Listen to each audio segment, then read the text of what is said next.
Bé, anem a donar inici a la segona ponència. Ariadna Avinyó és professora de secundària, actualment treballa en el Centre de Formació per a Adults de Benidorm. Es presentarà una ponència que porta com a títol Pensar en lo que se nos pide que dejemos de pensar, franquear el desaliento, rehabitar la imaginación, que és també una de les branques que s'obrin en el llibre que recentment ha publicat. En 2023 en Prensas de la Universidad de Zaragoza va publicar Rehabitar, Fundamentos para la vida no capitalista, en la que aborda des d'una perspectiva marxista el neoliberalisme, també servint-se de les ferramentes que proporciona Foucault de tota la tradició biopolítica. I bé, aquests són els seus principals interessos d'investigació. Marx, marxismes contemporanis i també la filosofia política postmarxista contemporània. I bé, sense més, li donem la paraula i endavant. Se sent? Sí. Bé, moltes gràcies per convidar-me a estar ací. Estic molt contenta perquè, a més, puc veure als meus companys i amics que fa molt de temps de Saragossa, que no ve. I bé, primer volia assenyalar que el que vaig a dir és un desenvolupament d'algunes de les línies del llibre que ha mencionat Raimon. I a més d'un text que Eixirà és una publicació col·lectiva que Eixirà en francès directament, un text que s'anomena El dolor de un pez, rehabitar el fin del mundo, i aleshores esta xerrada que he preparat per avui és un desenvolupament d'aixòs dos textos que diuen les línies que se poden ampliar des d'ahí. Bé, m'agradaria començar amb un poema de José Hierro que es diu Razón, està en la seva obra Alegría, y el poema diu: tal vez porque cantamos embriagados la vida, crees que fue con nosotros lo que tú llamas buena. Puedes aproximarte, puedes tocar la herida, de amargura y de sangre hasta los bordes llena. Ganamos la alegría bajo un cielo sombrío, mientras el desaliento nos prendía en sus redes. Hemos tenido sueño, hemos tenido frío, hemos estado solos entre cuatro paredes. Ganamos la alegría bajo un cielo sombrío, mientras el desaliento nos prendía en sus redes. Estos versos de Hierro en realidad contienen todo lo que quiero decir hoy. Serían una especie de profunda piel, de superficie en sentido deleuziano, estos versos, ¿no? De lo que voy a decir. Bueno, vamos a empezar por el desaliento. ¿Qué hay detrás de esta palabra, desaliento? La etimología nos dice que la palabra aliento, que sabemos que es polisémica, significa aire que sale por la boca, aire que se respira, vida, incluso impulso vital, viene del latín vulgar alenitus. Y esta palabra es resultado del cambio, de la modificación de dos sonidos de otra palabra, que es anhelitus, que significa exhalación o soplo. Y esta palabra, anhelitus, viene de un verbo, que es anhelare. ¿Y qué significa anhelare en latín? Pues significa respirar con dificultad, exhalar, tener una respiración fatigosa. Podríamos decir entonces que la palabra desaliento está más cerca del significado original de anhelar, respirar difícilmente, tener una respiración fatigosa, que la palabra aliento. Anhelar, en cierto modo, es quedar preso del desaliento, como decía el verso, ¿no? Mientras el desaliento nos prendía en sus redes. Por lo que podríamos decir, cambiando los versos de José Hierro, ganamos la alegría bajo un cielo sombrío mientras anhelábamos. Anhelar o quedar presos del desaliento sería, en última instancia, respirar conservando algo de aire. Respirar con dificultad, pero también con cuidado. sabiendo que no deberíamos soltar todo el aire porque quizá no podamos, cuando se nos acabe, tomar más de afuera. A este aire que aún nos quedaría en los pulmones me refiero cuando titulo esta charla «Pensar en lo que se nos pide que dejemos de pensar». Aquello en lo que se nos pide que dejemos de pensar es, como explicaré, el aire que aún tenemos en los pulmones. Y el conformismo sofocante que define nuestra época constituye un dispositivo capaz de acaparar nuestros últimos soplos. Y es que la historia del capitalismo es la historia de una desposesión reeditada una y otra vez por la que, como diría Marx en sus manuscritos de París, la luz y el aire dejan de formar parte de la existencia, dejan de ser una necesidad. Porque sí, se puede vivir sin aire. Y aunque podríamos sin duda describir los innumerables formas de vida sin aire que produce el capitalismo desde sus inicios, de lo que se trata en cualquier crítica del capitalismo es de abordarlo no en sus efectos, sino en la construcción de su marco de inteligibilidad, es decir, en la determinación que hace de los parámetros de lo pensable, si utilizamos las palabras de Judith Butler.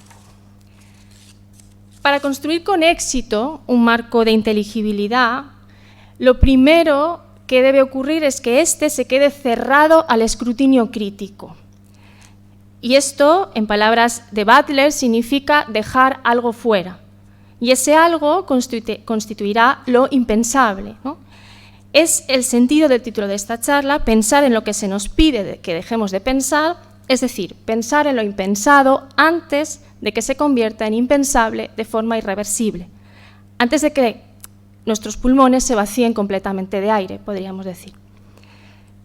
Nos dice Butler en la conferencia que tuvo lugar en 2010 en el Centre de Cultura Contemporánea de Barcelona, titulada Violencia de Estado, Guerra, Resistencia por una nueva política de izquierda, cito, dice, el marco no solo trata de mostrar qué es y de este modo establecer el contenido relevante, también presenta la interpretación y la justificación de qué es. Precisamente mediante un marco que no está abierto al escrutinio crítico. En este sentido, el marco no simplemente contiene o exhibe lo que contiene, sino que participa activamente en una estrategia de contención, produciendo y haciendo cumplir de un modo selectivo lo que se contará como realidad. Esto significa que el marco está siempre excluyendo algo, siempre dejando algo fuera, siempre desrealizando y deslegitimando versiones alternativas de realidad.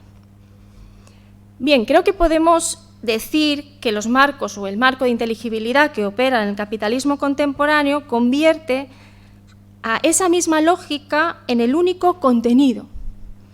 La forma es al mismo tiempo su contenido. Y puede que en este sentido los muros que delimitan un marco así, ¿no? Un marco cuya estrategia de contención, de deslegitimación de versiones alternativas consiste en decir simplemente, en sentido thatcheriano, no hay alternativa, sean especialmente difíciles de franquear. Bien, si hiciéramos una genealogía de la construcción de marcos de inteligibilidad en el capitalismo, creo que podríamos ver una tendencia hacia la simplificación, no solo del contenido, sino también de la interpretación y la justificación, hasta llegar a una línea casi pura en la que, como he dicho, forma y contenido se funden en una aplastante armonía, en un sofocante consenso. Ese consenso, cuya materia son los principios económicos neoliberales y el modelo capitalista de progreso tecnológico y científico, es el que se trasladaría a la política en una apuesta por una sociedad que se autoproclama postideológica. Así que, ¿qué es un marco de inteligibilidad sino un determinado patrón de dominación? ¿Y qué es la lucha sino aquello que continua e intensamente se desrealiza y deslegitima para poder construir con éxito el marco cerrado al escrutinio público? Históricamente, cada patrón, vamos a decir, de dominación incluye o ha incluido un modelo de lucha aceptable, ¿no? Podría decirse que el patrón de dominación que se construyó sobre la crisis o sobre la ruptura del patrón fordista ya por los años 70 y del que somos herederos, lo que hizo fue excluir no algunas luchas para, para incluir otras que sí que se consideran aceptables, sino que se presentó como capaz de liberarnos de la lucha en sí. El nuevo mundo posfordista se lograba mediante el rechazo de la lucha y del viejo mundo conflictivo. El conflicto desaparece, primero, como variable de las relaciones de capital y trabajo dentro de la industria y seguidamente dentro de las relaciones de la organización del Estado. En este sentido, me gustaría mencionar el discurso de Margaret Thatcher cuando entró en Downing Street en mayo del 79, convertida ya en Prime Minister, porque resume muy bien esta construcción del marco de inteligibilidad en el que se cierra, de una forma que además pretende ser definitiva, cualquier alternativa. Peter Hayes es profesor de la Universidad Británica de Sunderland y experto en historia y ciencias políticas, y publicó en 2015 un estudio sobre los disturbios de la Gran Bretaña thatcheriana, ¿no? Y voy a citar un fragmento donde cita este discurso. Dice Hayes: Margaret Thatcher entró en el número 10 de Downing Street en mayo de 1979 rezando, en palabras de San Francisco, para que donde haya discordia llevemos la armonía. Pero continuó: donde haya error, llevemos la verdad. Y como explicó más tarde haciendo repaso de sus años en política, aquella afirmación constituía una puntualización muy importante, porque su agenda política era la verdad. Y creo que no son dos cosas independientes, en las palabras de Thatcher, la armonía y la verdad. Aparentemente, el neoliberalismo de Thatcher es peculiar porque encontramos un ingrediente en sus políticas que no estaba ni en Hayek ni en Friedman, y que es el conservadurismo moral, ¿no? Es una reivindicación constante en sus discursos de ciertos valores casi victorianos y una interpretación particular del cristianismo al que conseguía hacer encajar con las ideas económicas neoliberales, ¿no? Pero en realidad el pensamiento neoliberal no representa una mera posición política ni una mera teoría justificatoria de la riqueza. Hayek creía que estaba solucionando el problema de la modernidad, el problema del conocimiento objetivo. Para Hayek, el mercado revelaba la verdad. El mercado podía ser pensado como un tipo de mente, no de mente, sino de mente. Pues era a través del principio de competencia como se hacía posible discernir qué y quién era valioso. Y no solamente eso, el mercado hacía además innecesaria cualquier lucha política, porque en sí mismo constituía para Hayek el principio que protegía del totalitarismo. Solo era necesario el mercado para garantizar que un Estado no deviniera totalitario, dice Hayek. Bien, como señala el historiador y filósofo del pensamiento económico Mirowski, para quien el neoliberalismo económico se ha convertido en una teoría del todo, explica él en una entrevista en 2020 que el mercado es entendido por el neoliberalismo que partió con Hayek como un problema epistémico. El mercado, cito a Mirowski, es el más grande procesador de información conocido por la humanidad. Las personas tienen que admitir que el mercado sabe más que ellos. La consideración del mercado como criterio y principio de verdad, de hecho, es lo que tienen en común todas las diferentes escuelas de economistas neoliberales, la de Chicago, la austríaca, la de Génova, incluso el ordoliberalismo alemán. Bien, el antagonismo se anuncia como una cosa del pasado ante la reafirmación de la autoridad empresarial y ante una democracia que se articula también en torno a esta autoridad. Con el giro neoliberal, el Estado se erige además en garante de este juego de alternativas restringido, ¿no? ¿Y a qué alternativas queda restringido el juego? Bien, el abogado y politólogo irlandés John Holloway, teórico del cambio social, planteaba ya a finales de los 80, en un texto que analiza profundamente lo que sucedió en la década de los 70 y los 80 en Gran Bretaña, que se titula La Rosa Roja de Nissan, que las tendencias en el desarrollo político siempre están preanunciadas por tendencias en la dirección empresarial. O sea que hay un vínculo, ¿no? Un paralelismo evidente entre las fases de la estrategia empresarial de la industria y las fases del desarrollo del Estado. Así, si pensamos en el auge de la derecha a nivel mundial, podríamos decir con Holloway que el creciente autoritarismo, cito, no resulta de los éxitos de la ultraderecha, él dice nueva derecha, podemos tomarnos esa licencia de la ultraderecha. Al contrario, el éxito de la ultraderecha es el resultado de las presiones hacia un mayor autoritarismo. Es en el contexto de una crisis, y no debido a las elecciones o alguna batalla de ideas autónoma, que hay un viraje hacia estrategias capitalistas más autoritarias dentro de la empresa, lo que preanuncia estrategias más autoritarias dentro del Estado. Nos dirigiríamos a una especie de exigencia del derecho a dirigir sin negociar, hacia una democracia como estrategia patronal, podríamos decir. Y esto ya lo decía Holloway en los 80, ¿no? El conflicto quedaría cerrado, quedaría convertido en, y estas son palabras de Holloway, reliquia intempestiva de un pasado enterrado. Bien, mi tesis es que esta conversión del conflicto en reliquia reduce el antagonismo que persiste taponado a polarización. O sea, la polarización es, de hecho, resultado del consenso sobre el principio de competitividad como criterio de verdad. Y como señalaba el historiador Eric Hobsbawm, refiriéndose a la Primera Guerra Mundial, decía: el rasgo característico de la competitividad y crecimiento de la economía, es que no tiene límites. Y la persecución de objetivos ilimitados es, en mi opinión, lo que caracteriza a una democracia que se articula en torno a la estrategia patronal. En lo que me gustaría insistir es en que al enterrarse el conflicto, o sea, al quedar fuera del marco de inteligibilidad, el antagonismo que irremediablemente acompaña al capitalismo se resuelve en polarización. La polarización sería, vamos a decir, la lucha aceptable dentro del marco neoliberal, fundamentalmente porque no es una lucha. Y si no es una lucha, ¿qué es? Y aquí me gustaría recurrir a Deleuze para defender esta idea sobre lo que es la polarización, que para mí es del orden de la información y la comunicación y no del orden de la resistencia o de la lucha.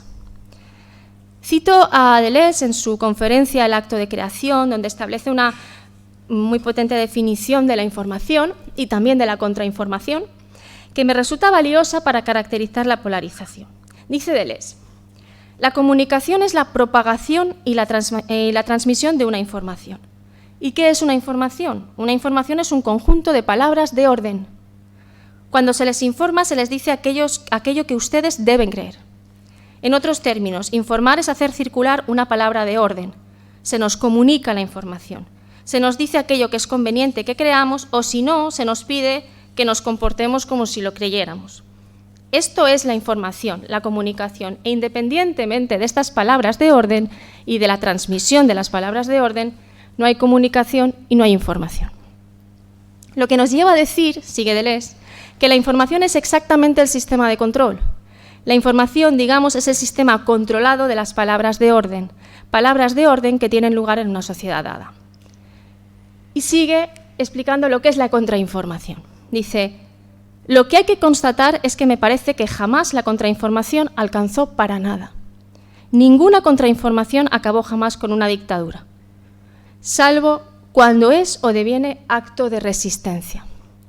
El acto de resistencia no es ni información ni contrainformación, y la contrainformación no es efectiva más que cuando se vuelve acto de resistencia. Bien, dicho esto, mi tesis es que la polarización no es otra cosa que un juego de información y contrainformación, y es la única forma de antagonismo aceptable y, por tanto, incluida en el marco de inteligibilidad que regula en la actualidad nuestra comprensión de la política una vez excluido el conflicto. ¿Y cómo se excluye el conflicto en la construcción de un marco? Bien, la exclusión del conflicto del marco de inteligibilidad se consigue a través de la declaración, de una forma muy general, de cada vez más formas de oposición como ilegítimas, irresponsables e inmorales. Es decir, como, y esta es la clave, como violentas. Será precisamente a través de lo que Butler llama la regulación de la comprensión de la violencia que se conseguirá dejar fuera el conflicto. Es la regulación de esta comprensión la que hace posible que la guerra, incluso el genocidio, no caigan bajo la categoría de violencia, mientras que echar pintura a la fachada del Congreso de los Diputados sí se considera un acto de violencia. De hecho, el pacifismo, y lo veremos, está más cerca de caer bajo la denominación de violencia que la propia guerra. ¿Y por qué ocurre esto? Porque la racionalización de la guerra, requerida para hacer la guerra inteligible, es una tarea estatal que consiste fundamentalmente en regular la comprensión de la violencia.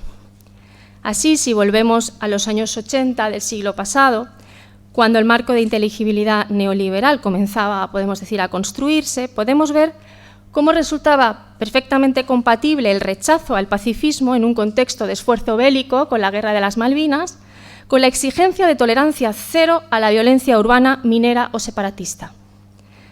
La virulencia con la que se acusó y denunció a los mineros desde el gobierno de Thatcher durante la huelga del 84 y 85 es un ejemplo de esto. Y pone de manifiesto hasta qué punto se estaban sobrepasando los límites establecidos en la política británica hasta el momento. El periodista británico Sumas Milne nos lo cuenta en un libro que se llama The Enemy Within, The Secret War Against the Miners, el enemigo interior o el enemigo de adentro, la guerra secreta contra los mineros. Es un libro sobre la huelga de mineros de Reino Unido y que se centra en el papel del MI5, del Servicio Secreto británico, y de la División Especial, que era una división de la policía londinense que existía, es la primera división antiterrorista, ¿no?, que se entrenó ya en el siglo XIX contra los irlandeses, contra los republicanos irlandeses, contra el terrorismo, ¿no? Bien, Milne nos dice que la extralimitación alcanzó su punto álgido en el verano de 1984, cuando Thatcher comparó el conflicto del gobierno con los mineros con la guerra contra Argentina por las Malvinas que había tenido lugar 2 años antes. Y cito el texto. Cito su discurso. Tuvimos que pelear contra un enemigo de afuera en las Malvinas. Ahora había que llevar la guerra al enemigo de adentro, que es mucho más difícil de combatir y más peligroso para la libertad. Creo que nos equivocamos si pensamos que el rearme es un exclusivo rearme contra un enemigo de afuera. Pues el enemigo de adentro siempre es más peligroso. Y ese enemigo, en un marco cerrado completamente al escrutinio crítico y, por tanto, a la política, ese enemigo puede ser cualquiera que agriete el marco e introduzca lo excluido. Y eso siempre está a punto de ocurrir, porque el silencio, nuestro silencio, contiene un grito. Lo que ocurre es que en un mundo irrespirable hay un miedo irreprimible a gritar, porque gritar es exhalar, y si no conseguimos aire, con nuestro grito se puede ir el último aliento que nos queda. Pensemos, por tanto, en lo que se nos pide que dejemos de pensar, en lo excluido. Declaremos legítimas, responsables y morales las formas de lucha que han caído bajo la condena de un marco que regula la comprensión de la violencia para abolir todas las formas de conflicto.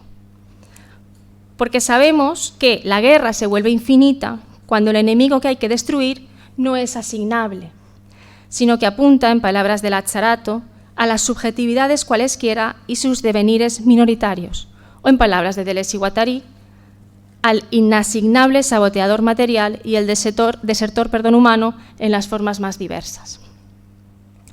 Bien, para reinstalar la política en la vida social, que es de lo que se trataría, esto de pensar en lo que se nos pide que dejemos de pensar, reinstalar la política en la vida social, debemos abordar la cuestión de la violencia política, esa que no se nombra precisamente como violencia, y hacerlo en todas sus formas. Como señala Butler, centrar de nuevo la política contemporánea en los efectos ilegítimos y arbitrarios de la violencia estatal podría reorientar perfectamente a la izquierda más allá de las antinomias liberales en las que naufraga actualmente. Butler destaca de entre las nuevas formas de violencia estatal aquellas que tratan de suspender los condicionamientos jurídicos en nombre de la seguridad nacional, y es lo que llama la ilegítima coacción legal, Y otra forma, el ejercicio del poder estatal liberado de los condicionamientos de toda ley. Bien, tanto las guerras contemporáneas como las políticas de seguridad interna se situarían dentro de estas nuevas formas de violencia estatal que conceptualiza Butler.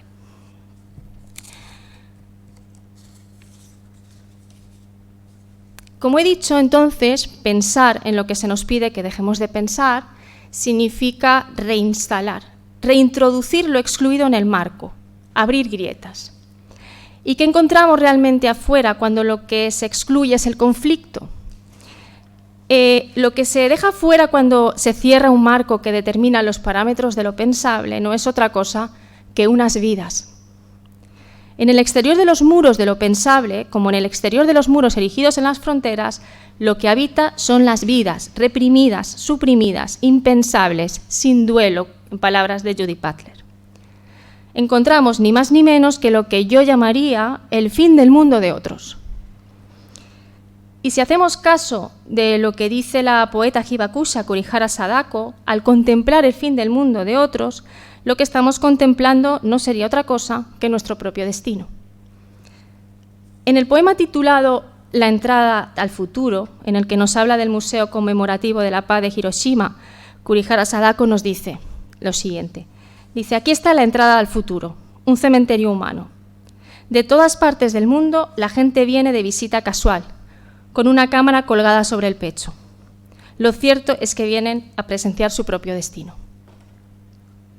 Bien, la pregunta que surge aquí es si es posible contemplar el destino propio en el pasado de otros, nuestro futuro en el fin del mundo de otros, y si es posible, si se trataría de la mera contemplación de nuestra sentencia de muerte, de una especie de destino escrito, o si se puede articular alguna grieta, alguna salida, alguna disrupción en esta compleja red de pasados terribles, presentes paralizantes y futuros aterradores en la que parece que nos encontramos.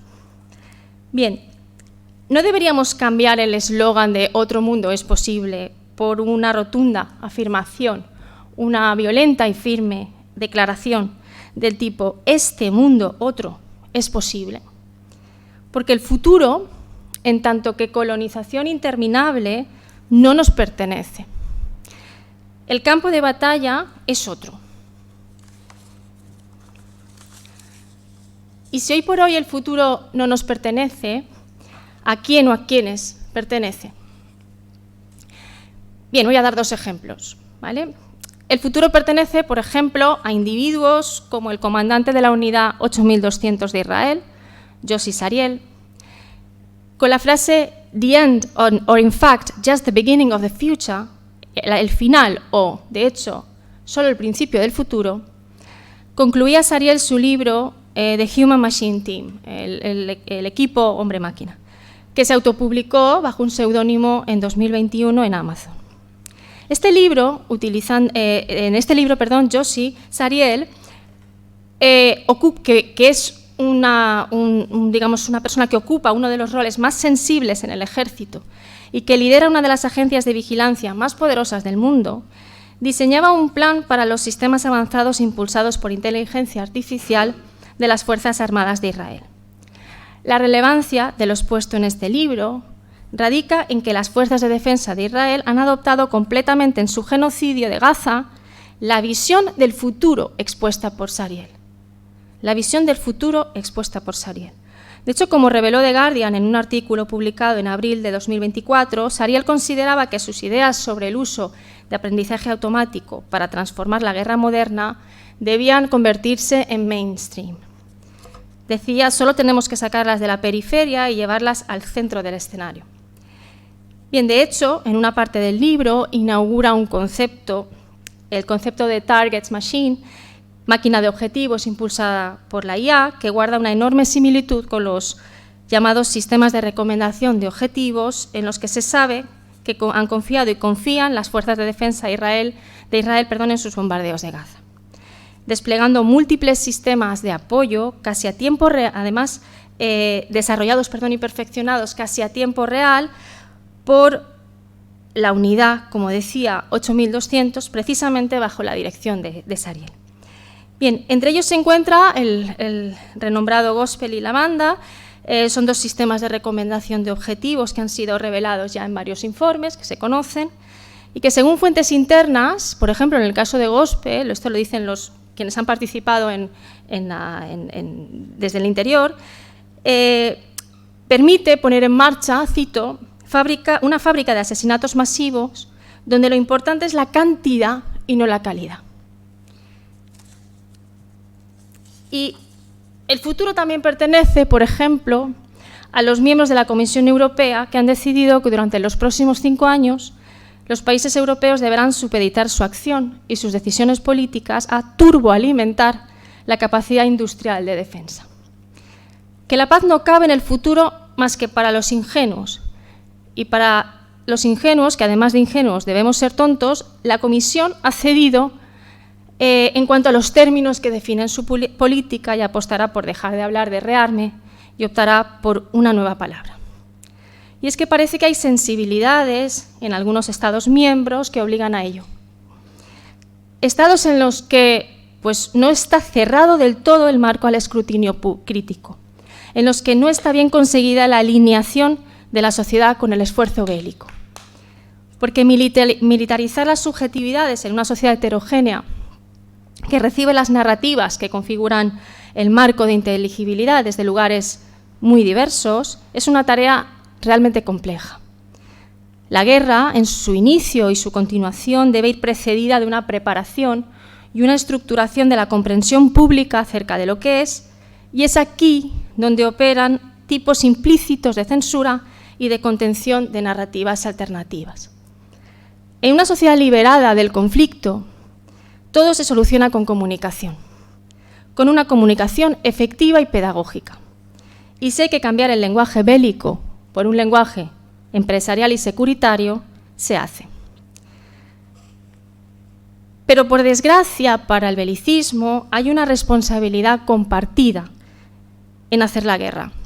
Y hablar de paz no es otra cosa más que hablar de nuestro papel o nuestra parte en el coro de la guerra.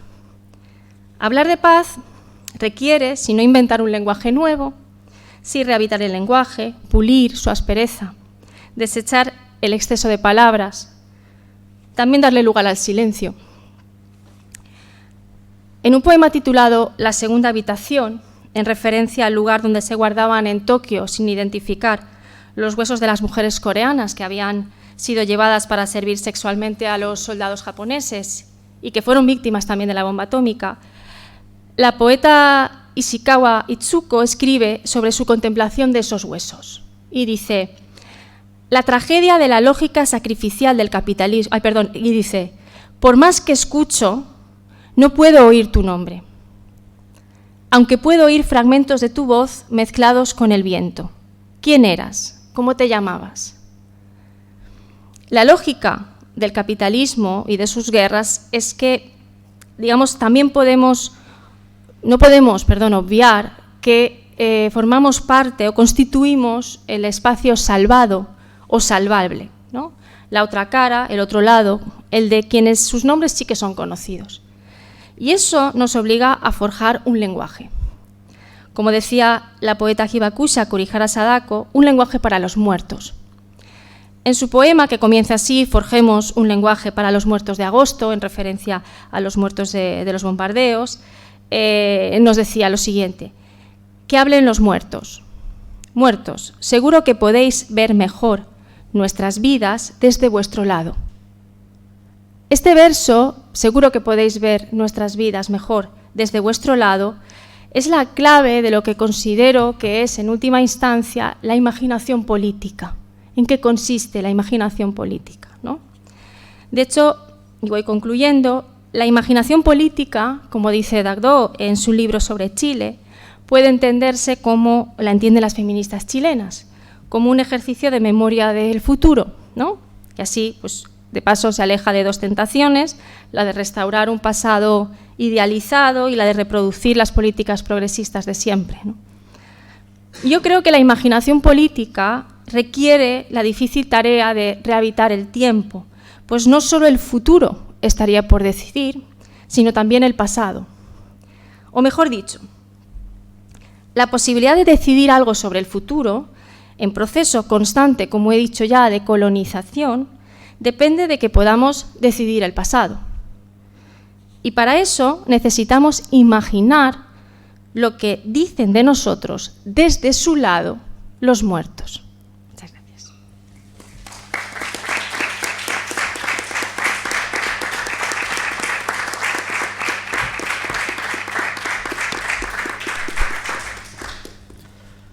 Moltes gràcies per la ponència.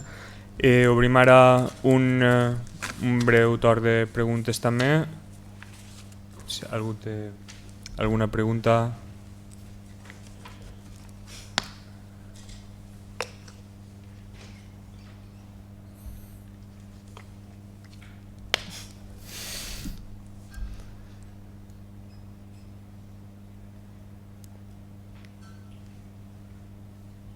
Silencio.